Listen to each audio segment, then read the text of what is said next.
Hey guys, welcome or welcome back. Tisha here, back for another chapter read of 50 Years in Polygamy.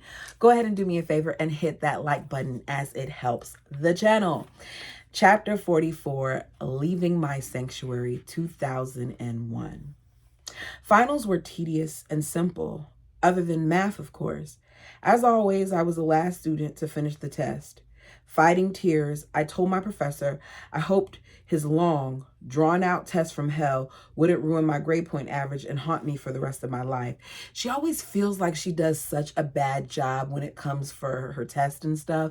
And I get her feeling that way as a child, but as an adult, she's proven herself time and time again how intelligent she is. So the fact that she always doubts herself just shows how this thing has still, been with her after all these years. I'd done the best I could and hoped it would all pan out. I arranged to finish my last early childhood class through correspondence. If all went well, I'd finish that class in the next 4 months while I was doing my student teacher from home, and I'd officially be a certified teacher. My apartment seemed to cling to me for dear life as I clung to it. Leaving my sanctuary seared my heart as would the death of a beloved pet. Yet, I was taking with me knowledge and self-esteem that I'd never known before. I didn't want to move back home or be done with school or even leave my apartment. Neither did I want to cope with the wrath of my now distant family and friends who knew little or nothing about my life and my feelings.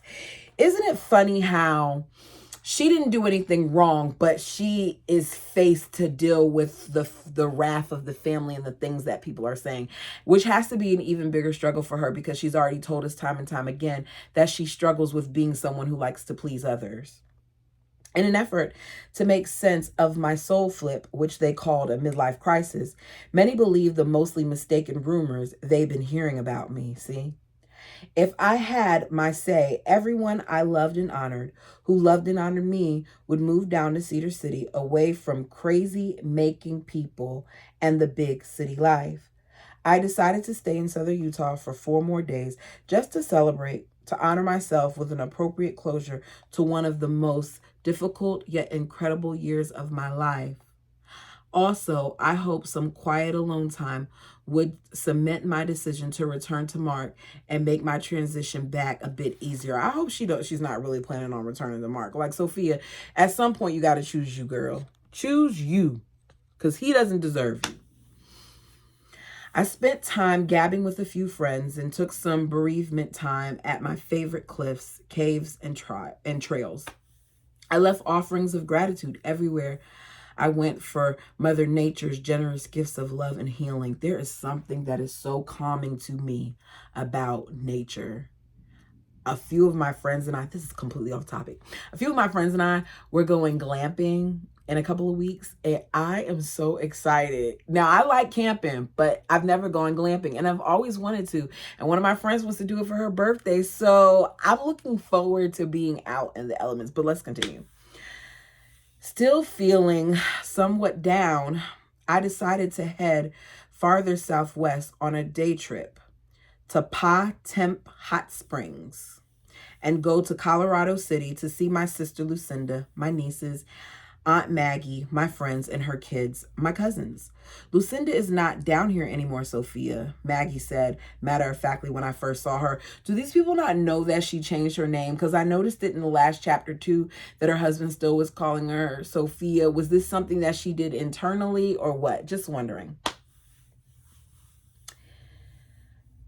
The way she sounded, I knew it must have been bad news. Why, I asked, what's going on with my sister? Maggie explained how Warren Jeffs had ousted several of the Barlow brothers, including my sister's husband, Wayne. Okay, so was her sister under his belief system? I guess we'll see. One day in church, Warren, without warning, told them to stand up, called them sinners, and told them to leave, send him their money, and repent from afar. So you have to go, and as you go, don't forget to leave your cash there before you walk out. He took all of their wives and children away from them and gave them to other men.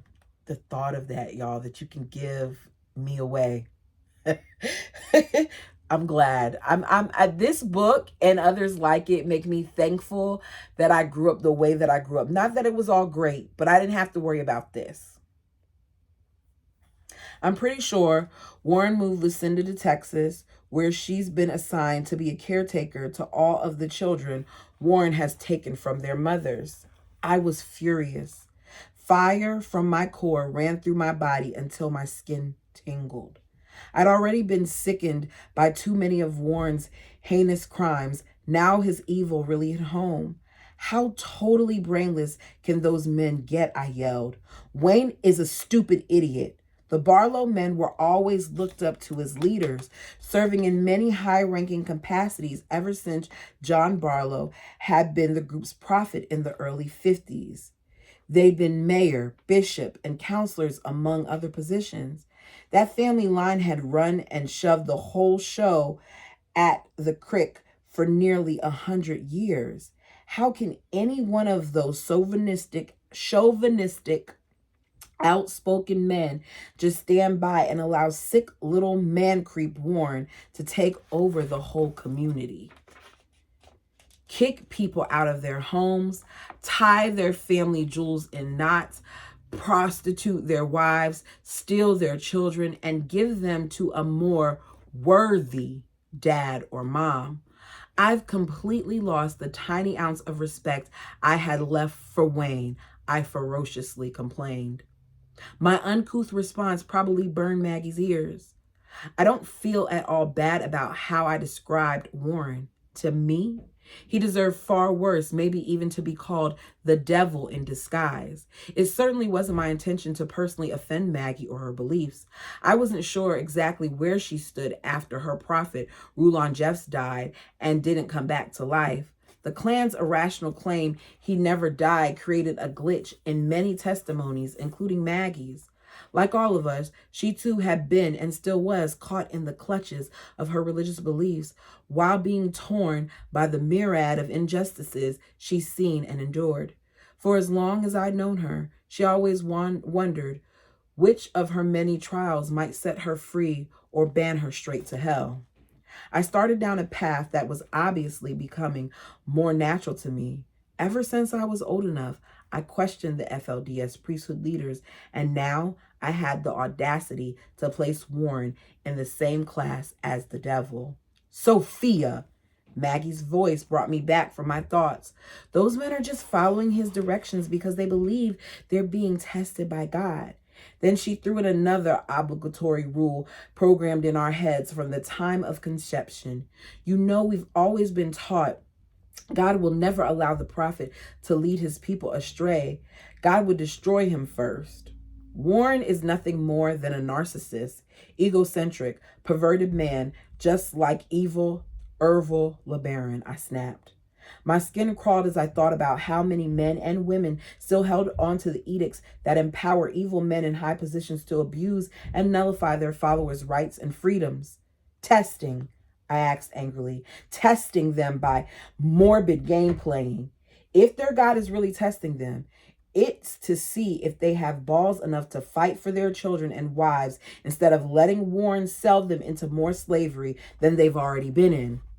Okay, Sophia. Sophia is, or Kristen, is really on it. She is like, you know what? I'm going to call this thing out the way that I see it. And I respect it. I needed to quit.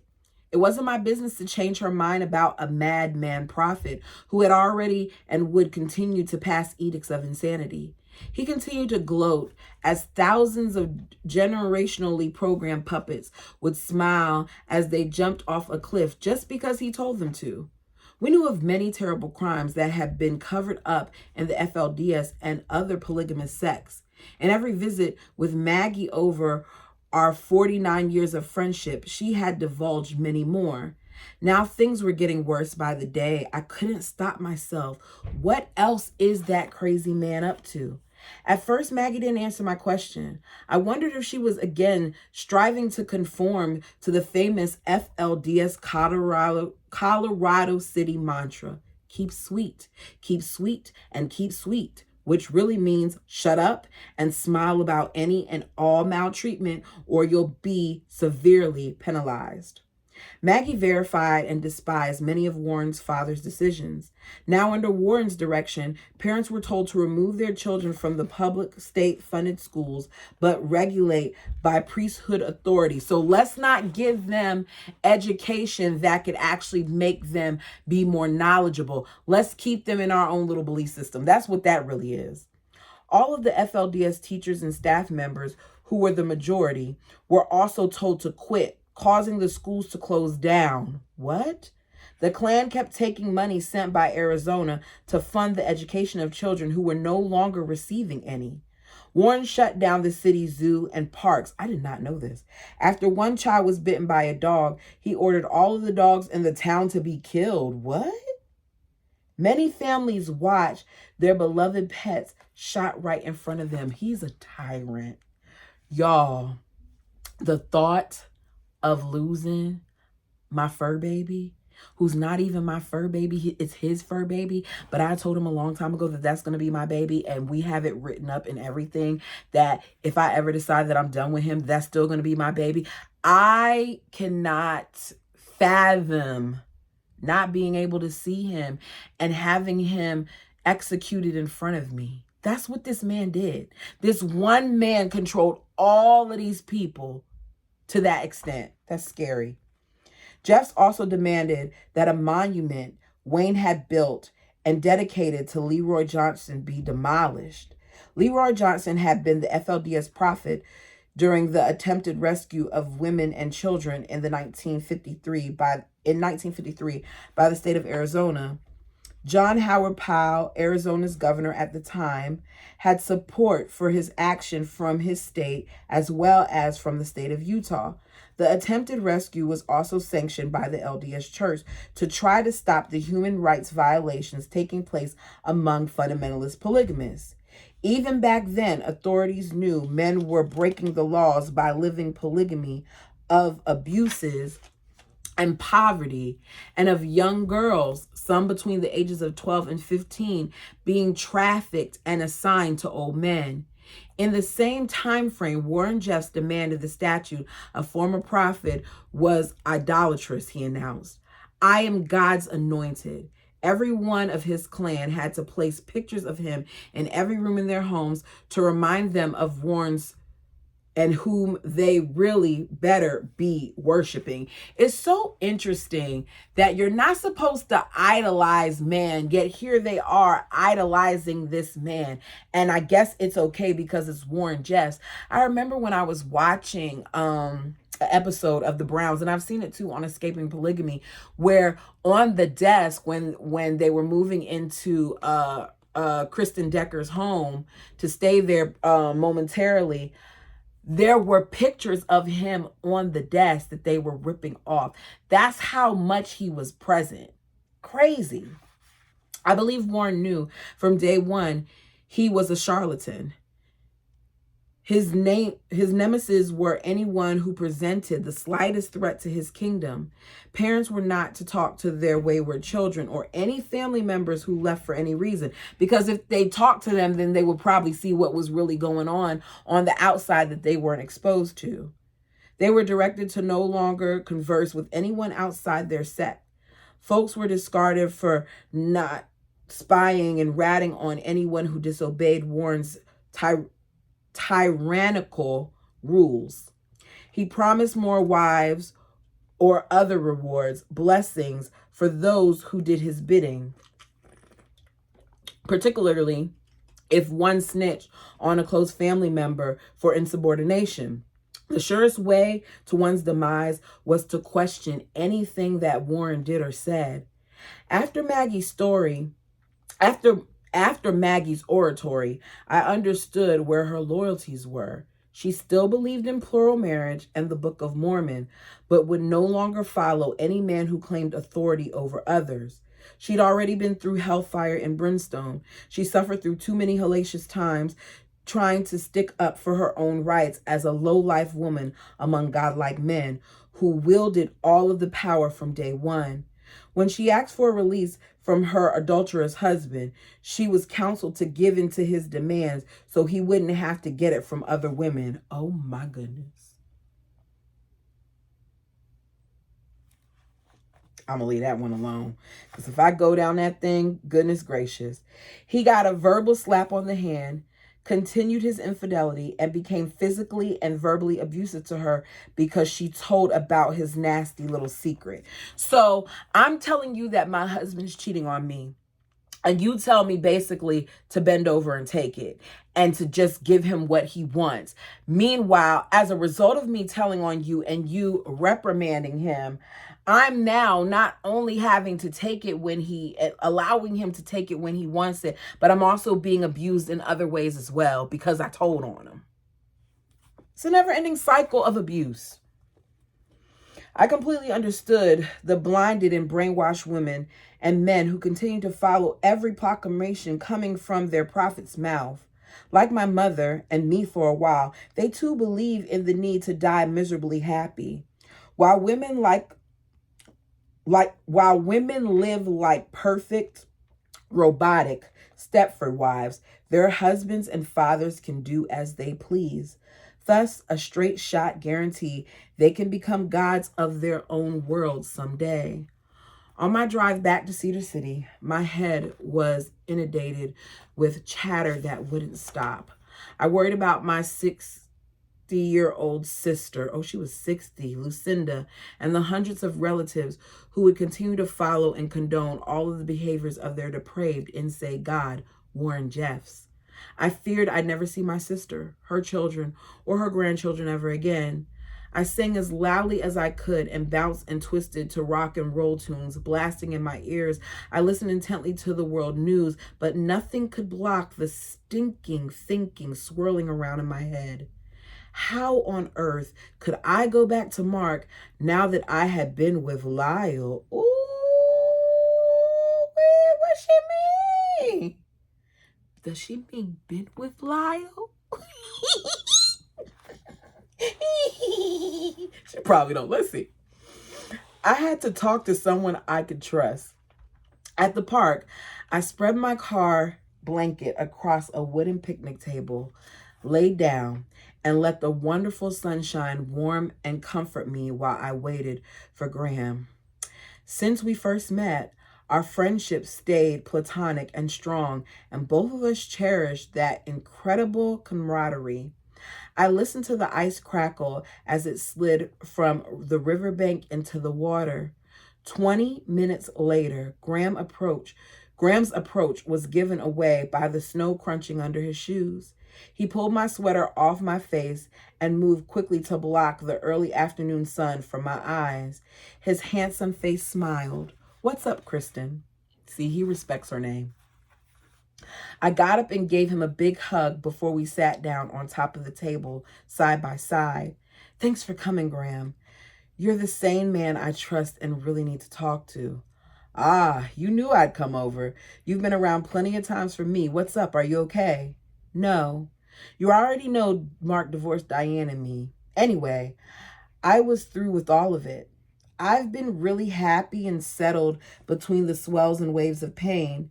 Your family and Diane are having a hell of a time, and you're still getting the blame," he guessed. "Yes, but that's not my biggest dilemma right now," I sighed. "Do you remember me talking about my friend Lyle? The guy I met on the phone and then at Hart gas station right before my summer break? He's the guy who owns a ranch in Colorado Springs." "Yes." "We met each other again at Denny's sometime in October when he traveled through town with a buddy," I smiled. "All in all, we've probably talked on the phone over 100 hours. You slept with them, didn't you?" I felt a little embarrassed. Good grief, Graham. You sure made that easy. For a minute, I forgot where my thoughts were going. Are you upset and disappointed in me? Of course not. Why should I be? You're a beautiful woman. Why wouldn't he want to be with you and love you? Thanks, Graham. I know Lyle loves me, and that's why, well, my relationship with Lyle was tender and a rewarding experience I'll never regret. I started crying and my thoughts dissolved into mush. The old song by Terry Jacks played in my head. Tears streamed down my face, and I began to sing the lyrics in my head. We had joy, we had fun, we had seasons in the sun, but the hills that we climb were just seasons out of time. Then it was quiet. I'm here, Sophia. I'm still listening. Graham's words and the feel of his arm placed around my shoulder drew me back. It was wonderful. I cared about Lyle for 5 months. We fought with and resisted every stupid, wild, crazy emotion one could imagine so I could make my marriage work and stay with Mark. Lyle and I were sure after we met in the summer things would never work between us, even if I was single. I knew darn well I didn't need any excuses, but I used them just in case. Mark divorced Diane and me. He knew what it was like being with more than one woman. I always thought what was good for the gander was good for the goose. 2.5 weeks after I got home after my birthday, I gave in. I wanted to know if I could love someone else and if he could really love me. Mark would say, no one can touch, caress, or love you like I do, Sophia. Mark would often remind me I found that that wasn't at all true. Now you're feeling guilty, Graham said. It's not so much guilt. It's plausible deception I'm more concerned about. Maybe I should tell Mark, even though I know he doesn't want to know. Then he can decide if he still wants me back or not. What you mean if he still wants you back or not? Girl, you just sat here and said that you done got it in with Lyle and you enjoyed yourself. And Mark has divorced you and Diane and he's cheating on you with Norma, doing God knows whatever he's doing with Norma because he still won't tell you. And it's obvious what he's doing. And you over here feeling guilty and worried about Mark? I'm sorry, there's no way. There's no way I would be thinking about that. Kristen, what are you talking about? You told me you were done with that marriage. He divorced you. You don't owe him an explanation. Thank you, Graham. I was done, Graham. That's why I needed to talk to you. Mark begged me to come back to him. Of course he did, because that's what he always does. To try to work things out. He's called me nearly every day for just over a week. The first 4 or 5 days, I told him no. Besides Diane's feelings, there were 100 more reasons, but we talked and listened to what each of us needed, wanted, and didn't want. Our dreams and expectations and the things we could and couldn't count on. We discussed just about everything we hadn't ever made work. Okay. And how we'd be able to make things work now that we could have a monogamous marriage. Girl, how you gonna have a monogamous marriage when he's with Norma? I'm just saying, how are you gonna do that? Graham looked confused and angry, but I kept talking. Mark assured me all that matters to him is being able to make us work. So we decided we both be willing to do whatever it takes. We made promises we want and intend to keep. It sounds like he sucked you in again, Kristen. Graham's deep voice was tense and choppy. Do you really trust him? I tried. Won't he just keep seeing Diane? No. Norma? I said, Norma? Graham's blazing eyes pierced mine. Is Norma still in the picture? I nodded. I think he still wants to be a polygamist like he told you so many times. Aren't you worried he'll be with them behind your back and pretend he's only with you? What about the hell he put you through the last year? Have you forgotten? Graham paused. Listen, Kristen, it's just, well, I'm not sure I'm trying to change your mind, even though it sounds like I am. I know how you feel about Mark. I'm just worried about you. And what about Lyle? Let me tell you something. One of the most frustrating things as a friend is to know that your friend is with someone that isn't right for them. They ask for your advice. You give it to them, or you spend lots of time sitting there listening to them complain about their significant other just for them to go back. And that's kind of where Graham is at right now. And Graham, who has remained a platonic friend to her, is frustrated. And I would be too. Because don't have me waste my time talking to you, because time is something that we can't get back. That's why I appreciate you all giving me your time by listening to me. Time is something that we can't get back. So don't have me waste my time trying to advise you on this situation just for you to go and do the opposite.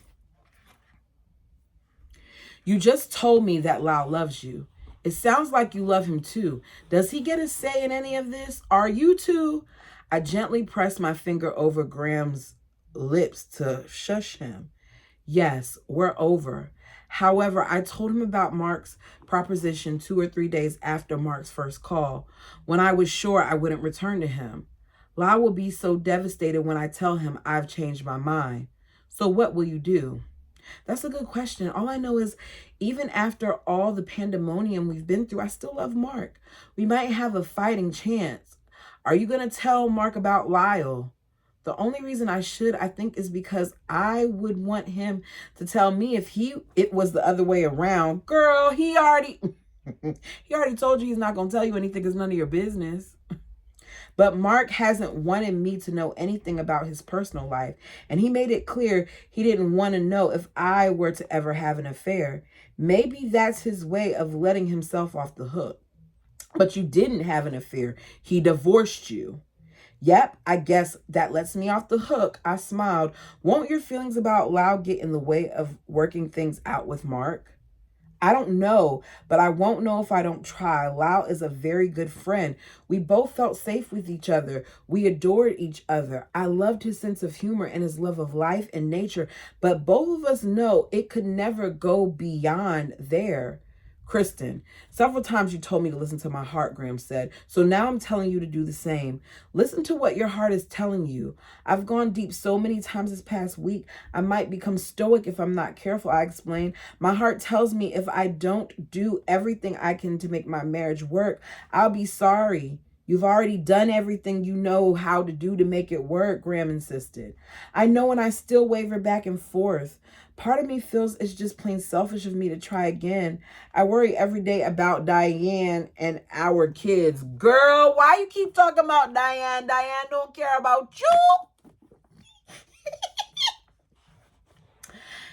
They'll hate me, but Mark promises he'll work things out. In the torrent of pain I've been in for so many months, I've withered away from Mark. After the past few days, somewhere deep inside of me, a tiny spark ignited my hopes again. Maybe that's crazy, but under the right circumstances, that flicker might be so powerful it will burst into a magnificent flame, enough to keep our kids and grandchildren intact. She is so much in La La Land. Oh my goodness. That alone would be worth every effort in the world, wouldn't it? Graham waited for quite some time before he responded. Sounds like you're sure what you want to do. You both want a happy life together. Now you may finally have a chance. My bedroom closet was nearly empty. I packed everything I wouldn't be using for a few days. The last thing I saw, way back on the top shelf, was a small white box dotted with a tiny red and blue flowers. My heart pounded as I took it down and held it in both hands. Where is Lyle now? I wondered. Is he feeding his horses, gathering the hay, or playing his guitar? I have to tell him I'm going back to Mark. Insert eye roll here. That's not what it says, but insert eye roll here. My thoughts meandered back and forth from Lyle to Mark to Lyle. What would be different with Mark this time around? We promised each other we'd do all we could to work on our relationship, but both of us had already done that more times than we could count. Will it really be different now that our kids are all nearing adulthood and heading in their own directions? Can we create a new life together without living polygamy, without Diane?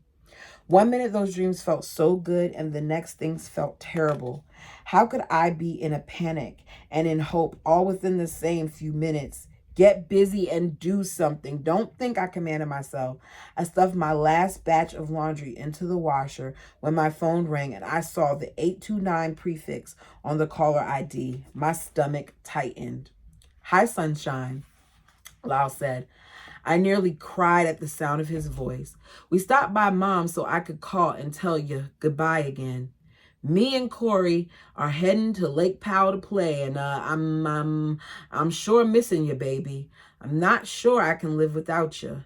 His voice faded. I could tell he didn't know how to say what he was thinking, but he went on. It's just, well, this is just bullshit. Us being apart like this, I can't let you leave and go home now. I need you, and I want us to figure out how we can be together. Listen, Kristen, just come down here and we'll work it out. I've been figuring things out, and just get a paper. I'm going to tell you how to get down here, okay? Even 500 miles apart, Lau and I loved and supported each other, though through one of the toughest years of each of our lives. We prized the times we laughed and supported each other through difficult times. The possibility of me moving to Colorado or him to Salt Lake or to Cedar City was only a dream.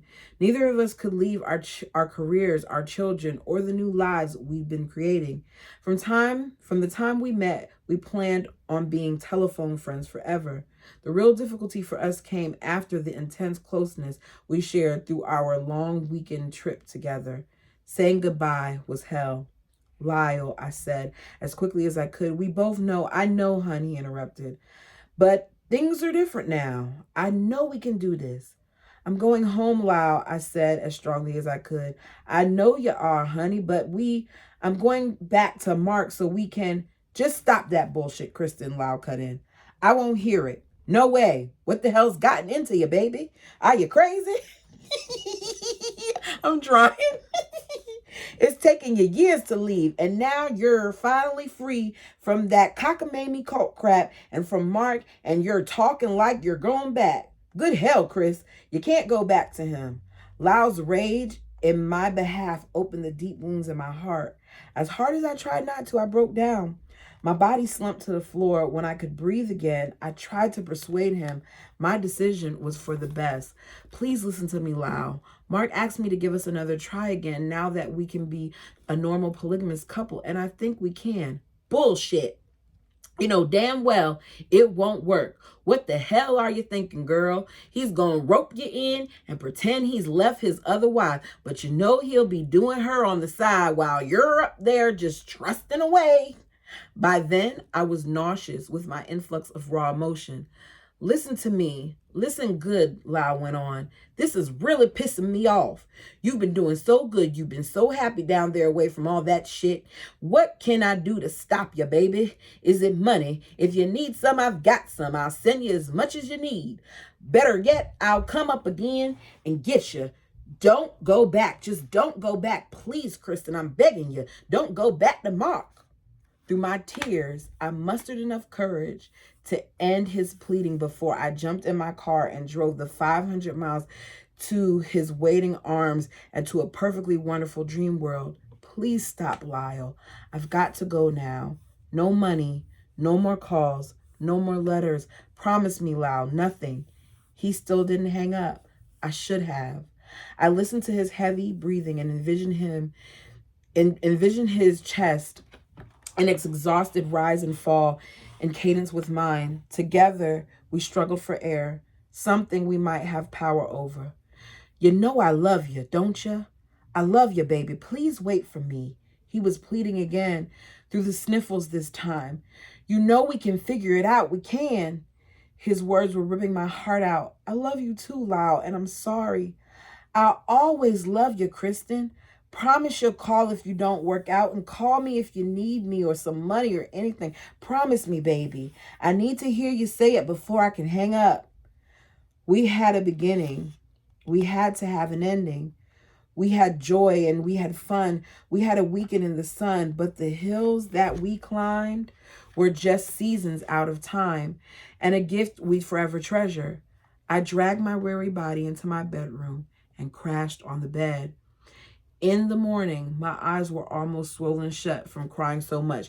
If you crying that much over this man, you need to rethink going back to Mark, because this man, and I don't know Lyle, but the fact that he brought up the stuff that you've been through and he's saying like, what do you need from me? Maybe you should pause. We'll see.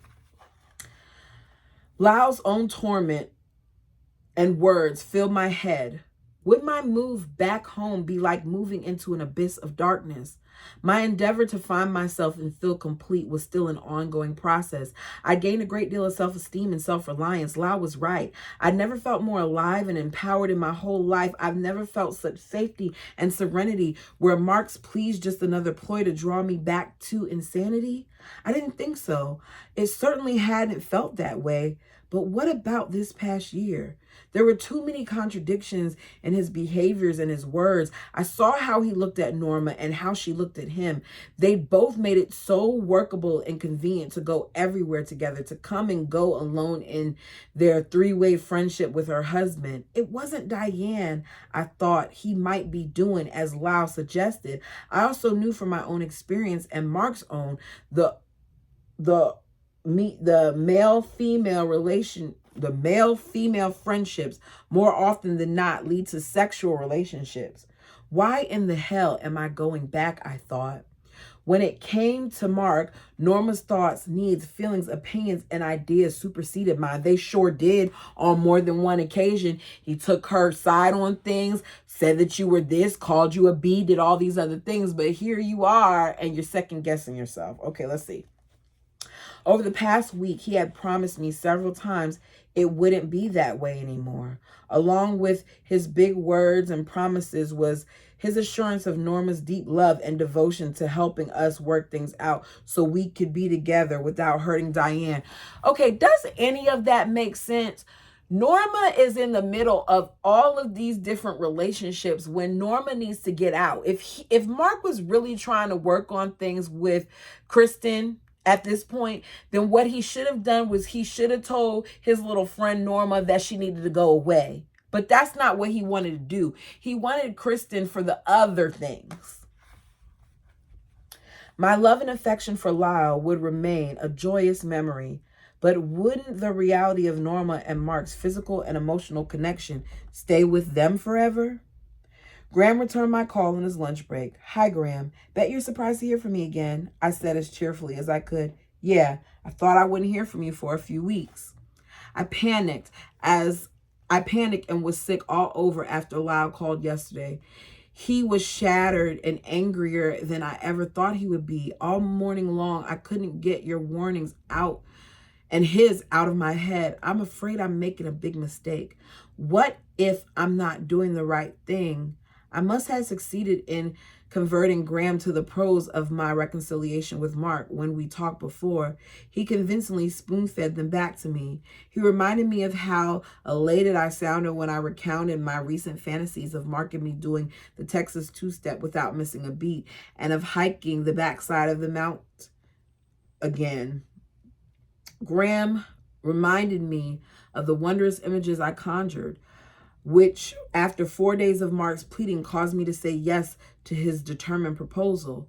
In those daydreams, Mark and I danced and made love on a beach. In the Cayman Islands, we traveled, worked, and played together in all the ways we'd ever talked about and dreamed of. Our children and grandchildren and their children hung out with us. They laughed at our old age dementia and helped us back up when we fell down. Sophia, remember the other day when I took your hand and set it against my heart? Graham asked tenderly. Oh, he called her Sophia. Yes. Do you remember what I said? Yes. Tell me again, Graham. I want to hear it again. Well, I told you. I know you love Mark and he loves you. You both want a wonderful life together, so give it a try. Go for it. Thanks, Graham. It means more than you will ever know. I'm surprised that he's saying all this. To have your support and understanding. I care about you, Kristen. I want you happy. You of all people deserve happiness. I quietly placed the receiver back on the wall jack as if it might wake a sleeping baby. I replayed Graham's words over and over, hoping to inscribe them in my mind so that they could encourage me until everything was perfect and I was good. Okay, let me see.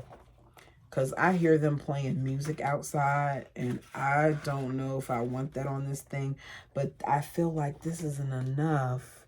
How many pages is it? What is this? Okay, yeah, I could read the next chapter. Okay, chapter 45. Burning Bridges, winter 2001. On the edge of my desk was my white letterbox full of memorabilia. Its content was extraordinary, possibly lurid to others, and drummed up a metaphorical dance of turmoil. In the middle of my front room floor, I examined the handfuls of notes, letters, and pictures one last time. How I wished that segment of my life with Lau was just a figment of my imagination. If only I could take it all back and change the timing. Why did Mark wait so damn long to make such a mind-boggling decision after all these years?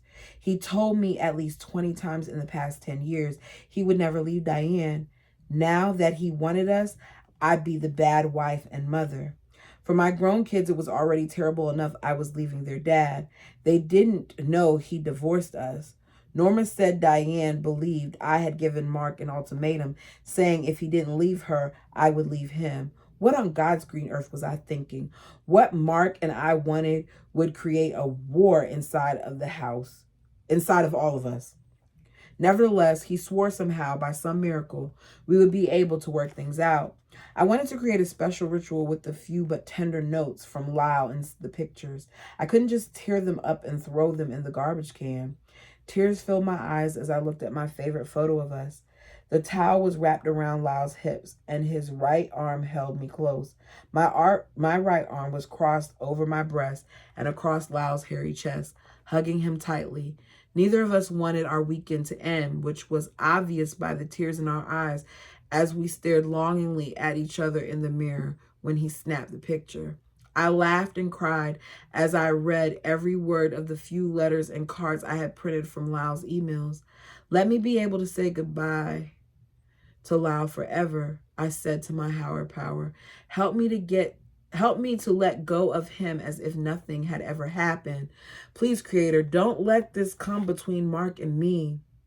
I dumped the dirt and what was left of my crumpled pansies out of a 12-inch clay flower pot and stuffed the contents of my box into the pot. I would haul it to my back porch, light it with a match, and watch the ashes and smoke rise up into the universe. My higher power would, I was sure, take care of everything from there on out. The cold December breeze doused the first match, then another and another. Finally, I drew a sheet of paper out of the flower pot, lit the corner, and stuffed it below the others. I gently blew on the paper until the sparks ruffled black and red edges around my collection of pictures. Within seconds, 15-inch flames and huge ashes sailed toward the roof. I panicked. You stupid imbecile, I yelled at myself. The neighbors will call the fire department for sure. For considering myself such a safe pyromaniac, I was totally inept that time. Within seconds, the flames were nearly 2 feet in the air. Crumpled, flaming chunks of computer and Kodak paper tried to forsake my ceremonial ritual as I frantically tried to snatch them back into my cauldron. That's all I need, to be forced to chase bits and pieces of photos of new bodies. Oh, they were new? Down the stairs and grab them from the hands of the good Samaritans who might offer to help. Oh, she was living a life. Sophia, I heard my mom holler from somewhere in the sky. Good heavens, are you trying to light us on fire? I thanked the universe when the flames finally leveled back to the top of the pot. The ashes flashed brilliant red and blue colors before they smoldered at the bottom. I had no sooner taken in a few deep breaths of gratitude than the suffocating smell of rubber burned my nose and the whole porch filled with black smoke. The pot was melting itself into the outdoor carpet. Girl, I charged into the kitchen in search of something to douse the whole thing with. For sure, someone would call the fire department now. I'll be arrested and be fined. I owe money I don't have. Bad choice, Kristen, you stupid, dumb, totally inept pyro. The fire was out by the time I got back. I hit the side of the scalding hot vessel with a wooden ladle. It didn't budge. Using a hot pad, I grabbed the rim of the pot and pulled upward with all my might, but it still didn't shift. Standing back next to the wall, I gave the pot a swift kick with the sole of my shoe. Still no luck. Finally, I sat down, planted both feet firmly against the container, and my back against the porch wall and pushed hard as I could. The pot came unstuck. But clinging to the bottom like tentacles were stringy globs of melted carpet fires and tar that had once surfaced the floor. All that was left was a circle of scorched particle board where the dark blue carpet used to be. When the pot fibers cooled off, I trimmed the remaining carpet with my scissors and laughed right out loud. How would I honestly explain this crazy episode to my landlady? In spite of everything, my deepest concerns was whether or not the proof of my wild fling made it up to the universe for safekeeping. Or would someone find a few remains and try to use them to sentence me to hell someday? Only 3 of my 5 Cedar City friends were able to make it for the thank you dinner I planned for my last Friday evening in Cedar City. I invited the few but good friends I'd made to thank them for being such an integral part of my life this past year. My first try at mixing margaritas turned out great.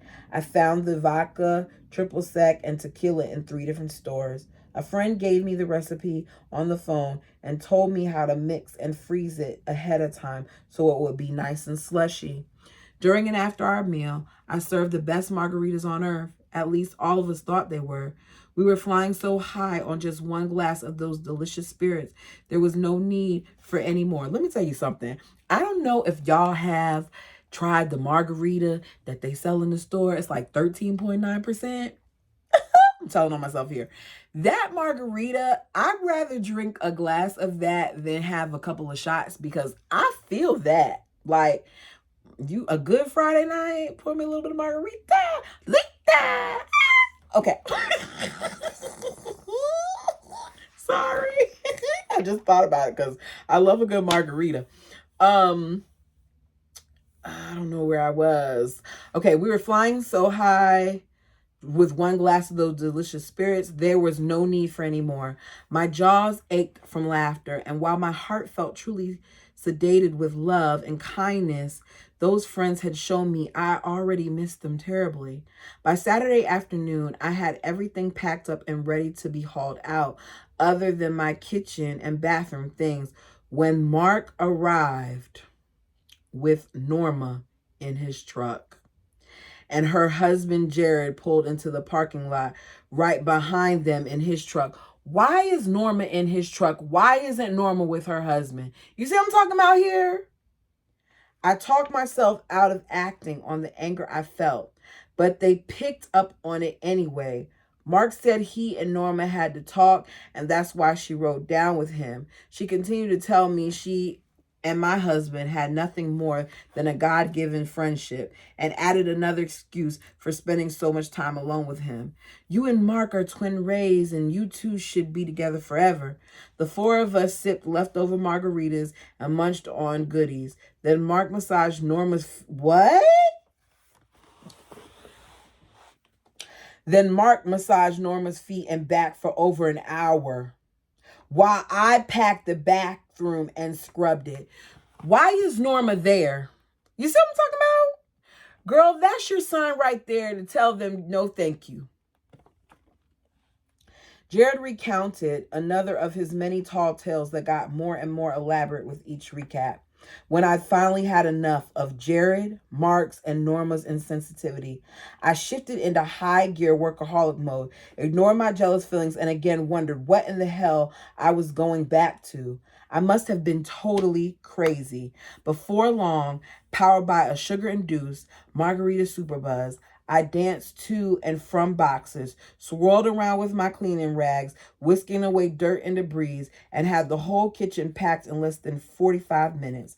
I was so high on the possibility of a wonderful future, I successfully convinced myself Norma and Mark were being honest, and our love was divinely planned in order to remain as such. Let me tell you something. If I'm married and you're somebody that I already suspect is doing something that they're not supposed to do when it comes to my man, the only person that is going to be giving my man a rub down is me and the masseuse that we pay. But you as a friend, no. Nope, not happening. That's too much. Maybe I'm wrong. Y'all tell me what you think down below. Without my request, a couple of friends returned Sunday morning to help Jared and Mark load my boxes and furniture into their trucks. Then I wandered back in a few more times to say farewell to my sanctuary of 5 months. As we pulled away, I stared at the apartment building until it was out of sight, and I prayed for a glorious new beginning. And that is the end of chapter 45. You all tell me what you think. Let's go ahead and how about this? Down below, let's make our predictions for what's going to happen in the next chapter. Do we think that Mark is going to mess up? Do we think that she's going to catch him doing something that he's not supposed to do with Norma? Do we think that they're actually going to break up? I think those are mine. Tell me yours. Until next time.